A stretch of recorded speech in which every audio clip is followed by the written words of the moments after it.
we first started off thinking about the concept of the battle system, what we really wanted was something that was speedy and also with a lot of tactics involved.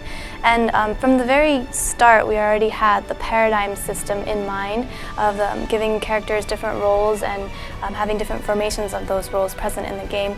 So that was theirs from the start, but in the beginning there was a lot more of the paradigm system and the command system with the ATB gauge there was a lot more merged, and as we played it, it became apparent that it was difficult to control the commands and input the abilities separately while trying to balance the paradigm system and shifting it at the same time. So we really worked on splitting those two aspects so that it's easier for the player to control and focus more on the paradigm shifting.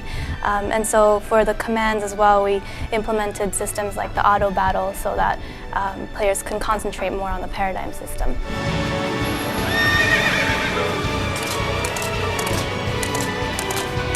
One of the reasons why there's a switch to a battle screen is because in implementing the paradigm system, one of the difficult things in balancing the battle system was the healing aspect, since that's available constantly to the players. So we felt that in having that option constantly available, it would players would lose the sort of edge in battle where they feel like they can heal any time.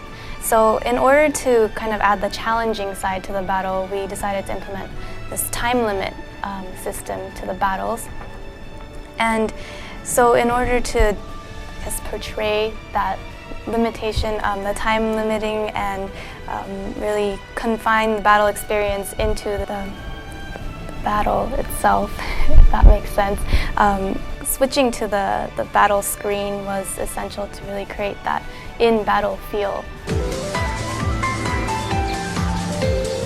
Since there's no MP in the battle system, there's the healing magic is constantly available, and so you can face situations where if one character continues to heal endlessly, then if you stay in battle for a long time, you'd be able to defeat the enemy no matter what, because everybody stays alive and healthy with full HP during the entire battle.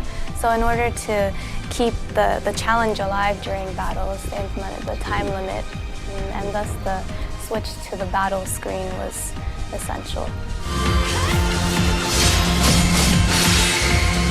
For the time limits, we definitely feel that it could be a challenge for certain players, since it is tough to reach a certain point in battle, and essentially if it seems like the boss is telling you that, oh, you're taking too long, so now I'm going to attack you and your turn is over.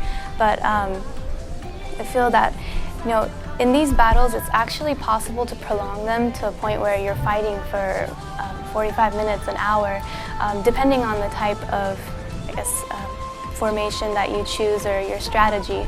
But I feel that having players playing through a battle for 45 minutes to an hour is going to make it feel like such a chore. And if the boss ends up defeating them after that hour, it's really going to lower their motivation into battle. So we really wanted to just make it so that at a certain point, the boss could the enemy could be a reminder of, well, the battle's kind of taking a little bit of time, so maybe it's time to change up the strategy or move along in the battle and try a different style next time.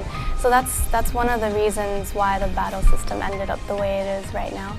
And as for the fast-paced battles, players who have a lot of motivation and who want to take on the challenge of beating the battle as fast as possible, the game could become really fun for them in that sense too, because the game will reward them for beating the battle faster. But that isn't the main point of the battle system in Final Fantasy XIII, just to beat it as quickly as possible. But if a player wants to take on the challenge, it should be a really fun experience.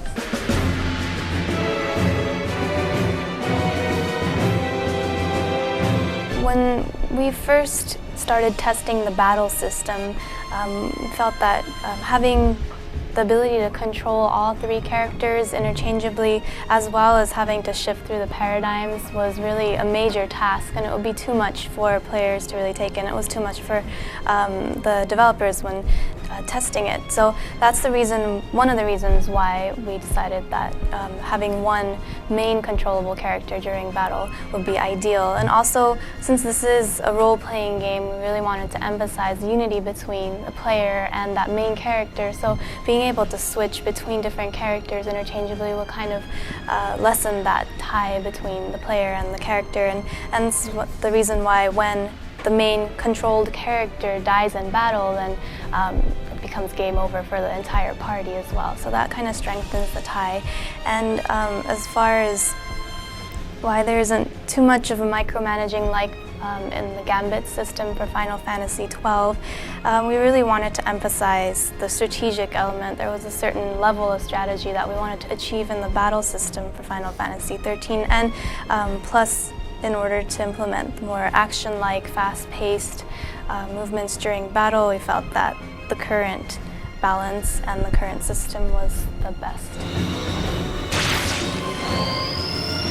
I wouldn't say that the battle system is 100% perfect, but I am extremely satisfied about the fact that we were able to create something new and different from previous Final Fantasies and from games that are out there right now.